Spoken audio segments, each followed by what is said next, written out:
The state's budget continues to be delayed, but key priorities have been agreed on. We'll hear from a budget expert on some of the key agreements and what's next in the process.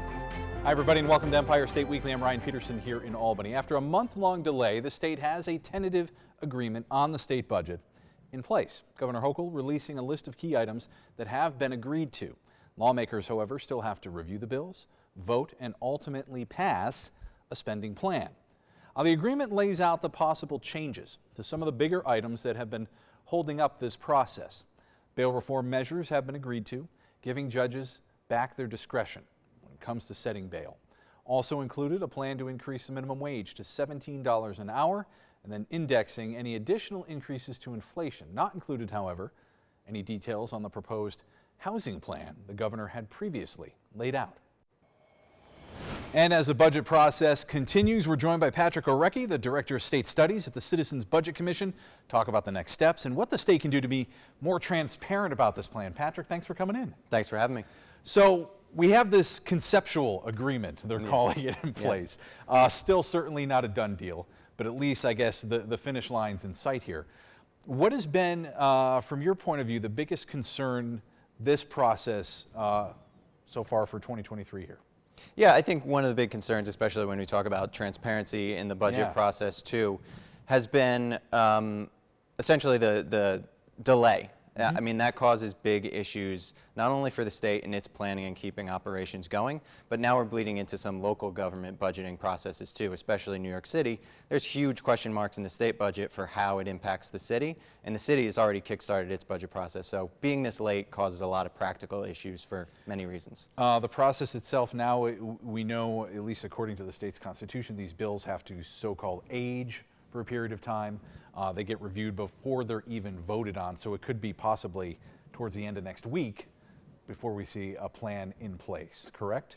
Yeah, and you know, one thing that is typical, it's unfortunate, but is typical in a budget process is that we'll skip that aging process. Right. So the state has a mechanism to skip the 3-day aging, vote on bills immediately. That's a big concern for us and for other budget watchdogs because there's no public review of what's going on before it's voted on. So that's a concern. We have a recommendation, as do many other watchdogs and good government groups, to allow the bills at least to age before they're voted on this year. You guys and the group has been talking a lot about the government and the governor's office providing more information of how the money actually is getting spent. I mean, we're talking about taxpayer money here, a lot of it. You would like to see some tables, a breakdown, if you will, of where this money is going, especially expenditures, correct? Yeah, exactly. I think if we went out on the street and asked everybody what they think a budget looks like, it would probably be a table of how much money you're taking in and how you're spending it out, right? It's kind of shocking that the state doesn't do that when it has a budget agreement like this. We'll get thousands of pages of legal documents, of statutory changes, appropriations. That doesn't show what the cash coming in and going out is. So a recommendation we have, which is I think fairly simple and we're urgently recommending to lawmakers that they improve it this year, is just simple tables that show the dollars and cents of the budget. And when we're talking about taxpayer money, there's a recent report out from the Empire Center talking about taxpayer outflow hitting a high recently. We're talking hundreds of thousands of people leaving the state and taking their tax dollars with them. Yeah, and you know, interstate migration has been an issue for the state for a long time. I think COVID accelerated a lot of the patterns, and the state also benefits a lot from international migration to the state, which slowed down even prior to COVID. So there are a lot of big concerns kind of on those demographic challenges, and affordability is one big driver. So one thing that's not going to be in this budget, we'll see if it's addressed in the post-budget session or next year in the budget, is housing. That's kind of, we're talking about budgets for a household budget. Your cost of living is mostly driven by what you're paying for your rent or your mortgage. So unfortunately, the housing policy that the governor put forward was not included in this budget, but we'll see in the future. Right, and that was a pretty ambitious plan. You know, nearly 1 million housing units over the next 10 years or so, if I'm remembering the numbers correctly. Yeah, ambitious, but based in best practices, what's happened across the country and has been successful across the country is some of the housing production targets and policies that the governor put forward. So I think the legislature was a little resistant to those ideas so quickly, in their opinion, but now we're in this stage where we need to learn more and educate about why this is such an urgent need and helps our state's affordability. What has there been, and have you kept an eye on anything as far as migrants go? We know there's been a huge issue in New York City with these people being bussed in from other states and trying to get them housed and get them taken care of. What in the budget process have you seen in regards to that? Yeah, we'll see when the real details are out, but what we heard on the Thursday night announcement from the governor is that there will be some support especially for New York City, to deal with those costs. It is a big unfunded cost right now for the city. Of course, state help is very appropriate here. We'll see the details of what's in that, but I think the city will be pleased to know as they go through their budget making process that there is some state help coming for that. You also talk about a delayed budget and the impact it can have on municipalities as they begin their own budgeting processes. One of the things that at least people have felt better about this year is schools. Going forward with this budget, they kind of know what's coming, where in the past that hasn't always been the case. Yeah, and that's really a product of, in 2021, the state put itself on a multi-year path to increase funding for school aid, for education. In a typical budget, that was item number one. That was the biggest sticking point, where the money's going to go, how much it's going to be. Now we're in sort of a status quo, for now at least, where it's not, those dollars aren't budget item number one in the negotiations. And they talk about foundation aid and that being fully funded for the first time ever. Can you explain to people exactly what that means? Yeah, foundation aid is the biggest single portion of school aid, this big envelope. Most of it is through the foundation aid formula. It's a progressive formula that sends most money down to districts that have high need. So they're in lower income areas. They need more state assistance to be able to educate students in those districts. So next year, the coming school year, will be the final phase in, as it's called, of that formula, which increases aid by a couple $2 billion year over year to districts across the state. We heard the governor talk about wanting the latest sticking point in the negotiation process just recently was charter schools, and this idea of getting some more, at least increasing the cap in New York City, and this idea of what they called zombie charters, or charters that were kind of just sitting there or had been defunct or not opened in the first place. What is the big concern there for people getting those schools opened up? Yeah, I think a sticking point is the exact right term. I think there were a lot of policy issues like bail, like housing, that came in through this budget process, and charter was sort of the last hurdle that the state eventually got over. It looks like it's a compromise that'll allow the reauthorization of the so-called zombie charters, but not necessarily all the charters that the governor had pushed for at the start of the budget process. So that was a hard-won compromise. Again, we'll see what's actually in the bills, how this works, but that was sort of the last sticking point. For anybody out there that's watching the program right now, what do you have to say to them about the budget process? Should they be concerned, or can the general average New Yorker kind of rest assured here that things are going to continue as they should? Yeah, I think we'll see when the documents come out. Again, I would encourage everyone to urge their lawmakers to include these basic financial plan tables so that we can understand what the dollars and cents are, not only this year, but into the out years. That's really the big question mark with this budget. Cash boon right now, but what does it look like in the future? All right, Patrick Orecker from the Citizens Budget Commission. Appreciate your time and coming in. Nice to see you. Thanks for having me. Lawmakers are looking to increase the state's minimum wage. When we return, we'll hear from a representative from the Farm Bureau how that increase could actually hurt our farmers across the state. And remember, as always, if you've got a comment or story idea, you can let us know. Email news@news10.com. You can always reach out on Twitter @WTEN.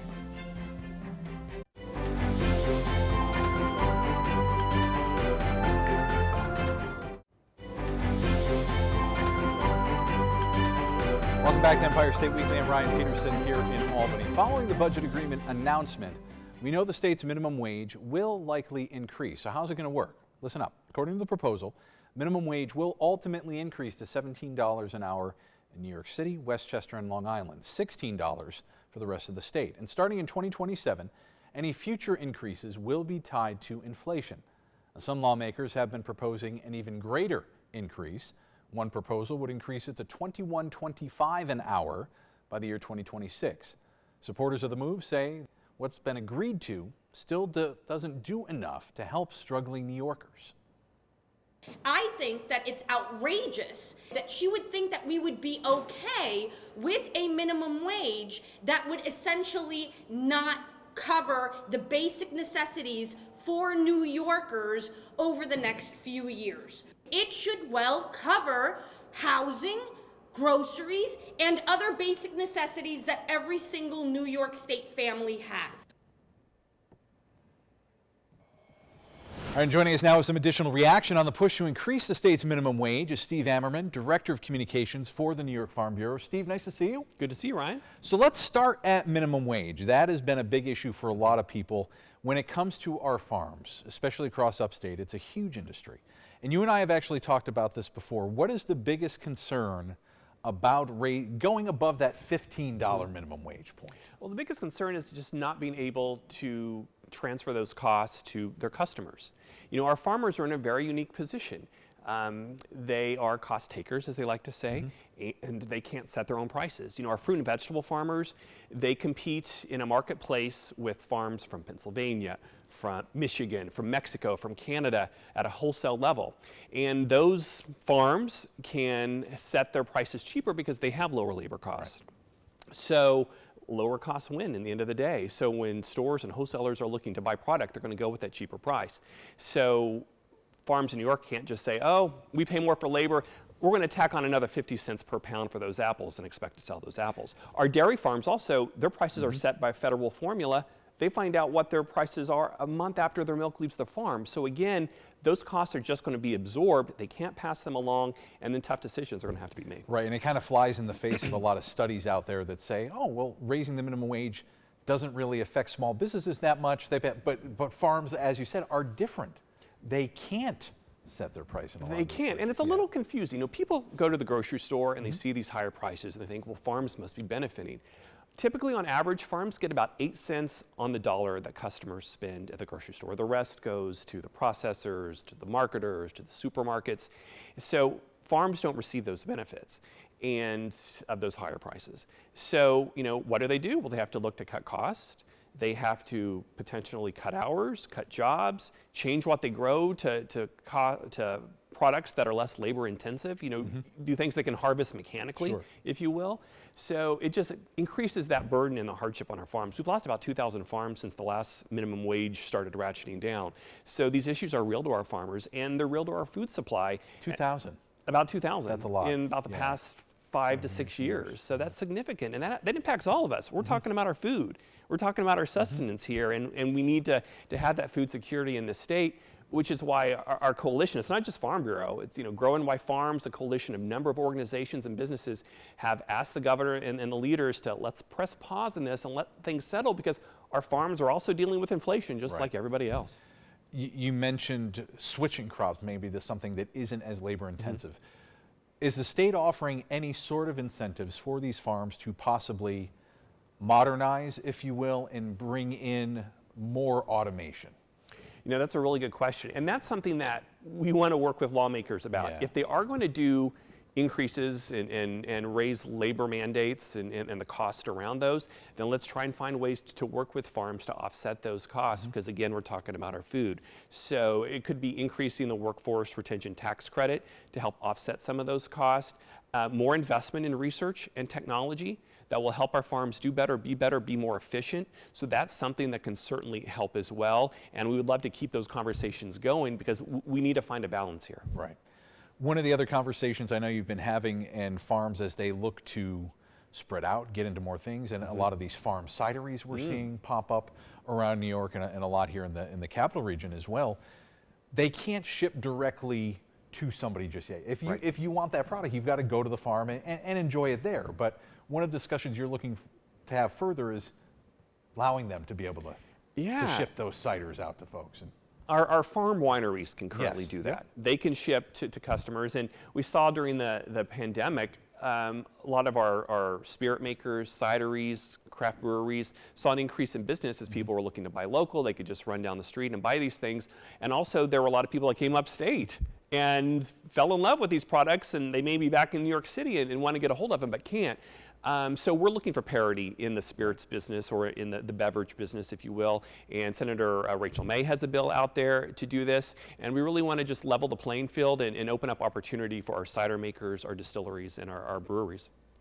What have you been hearing, and let's specifically talk really across upstate New York, central New York, from the farmers directly, as you look at this latest proposal now wanting to take that minimum wage from 15 to ultimately 16 across upstate, 17 for the downstate regions. And for everybody at home, it may not sound like that much, but $1 more per hour is going to have a really big impact. It does, especially when labor is usually the #1 or #2 cost for farms.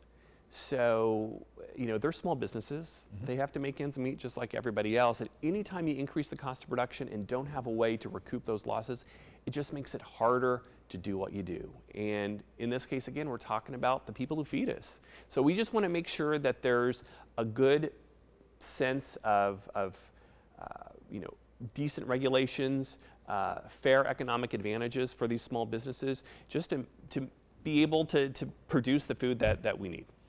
As we go forward, anything else that's on your radar here outside of the budget process we've just gone through? Yeah, we're going to be looking for, a number of things in the budget. You know, it's still not a done deal yet, and there are a lot of funding streams that support environmental programs, the universal school meals for all. We know the governor did put some money in there for that. We really want to see where that is going to end up. There's some regulations coming that could come down the pike regarding pesticide use. We want to make sure that the Department of Environmental Conservation still maintains the ability to review those products and make decisions on whether or not that they're good to use here in New York. We think that's important. There's going to be a lot of other issues, I'm sure, that will pop up between now and June. It's and all when you talk about the universal school lunches and breakfasts, do you know of any provision that's being put in there that says, hey, you know what, these schools have to buy from farms across New York? That's important, and there is some money that the governor talked about $50 million to help schools purchase local product, and that's important because not only is it fresher food, doesn't travel as far, but it also supports local businesses and local farms and the rural economy as a whole. So, you know, that's something that's great that the governor has in there. We're curious about the final funding, though, and on what those numbers will be. Bills still have to be reviewed, voted on, this conceptual agreement they say we've reached. Right. We'll see where it goes from here. Steve Ammerman from the New York Farm Bureau, nice to see you. Thanks for coming in. Thanks, Ryan. Appreciate it. Lawmakers are working to enhance the safety and protection of nail salon workers. Coming up, hear from lawmakers on the positive impact these efforts will have on workers within that industry. Remember, if you got a comment or story idea, please let us know. You can always email us at news@news10.com or find us on Twitter at WTEN.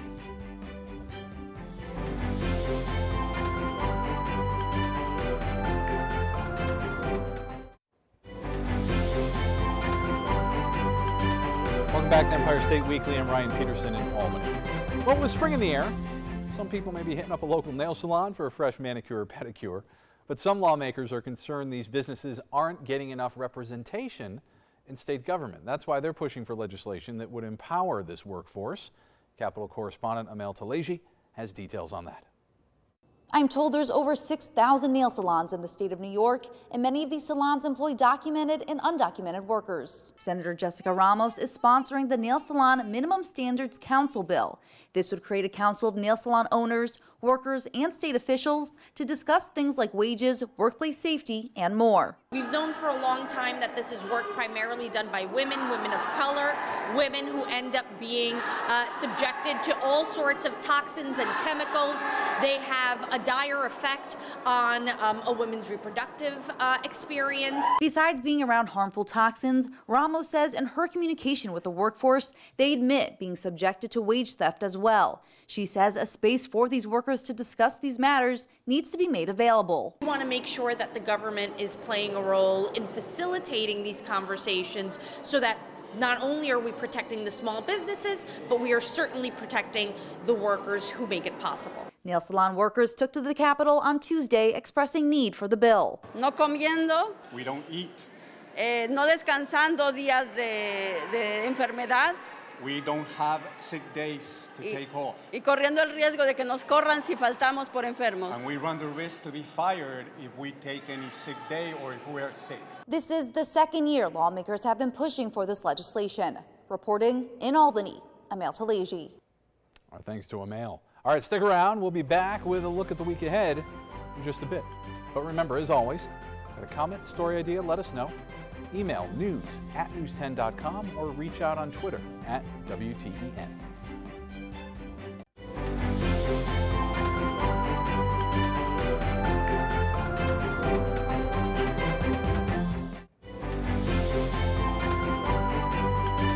And finally, from us here on Empire State Weekly, despite last-minute efforts from the defense team, the trial for the operator of Prestige Limo, the company at the center of that 2018 fatal crash in Schoharie, is scheduled to begin Monday. A judge once again rejected a request from the defense team of Nauman Hussein to have his plea agreement reinstated. The deal would have allowed Hussein to avoid prison time. According to court documents, the limo suffered catastrophic brake failure October 6, 2018. 20 people died. If convicted of the 20 counts of criminally negligent homicide, Hussein faces more than 80 years in prison. We'll bring you the latest reaction and analysis as that trial begins. For now, from all of us here on Empire State Weekly, I'm Ryan Peterson in Albany. We'll see you back here next week. Remember, you can catch Empire State Weekly all over New York State. Here's a full schedule of where you can see us on 10 television stations across New York.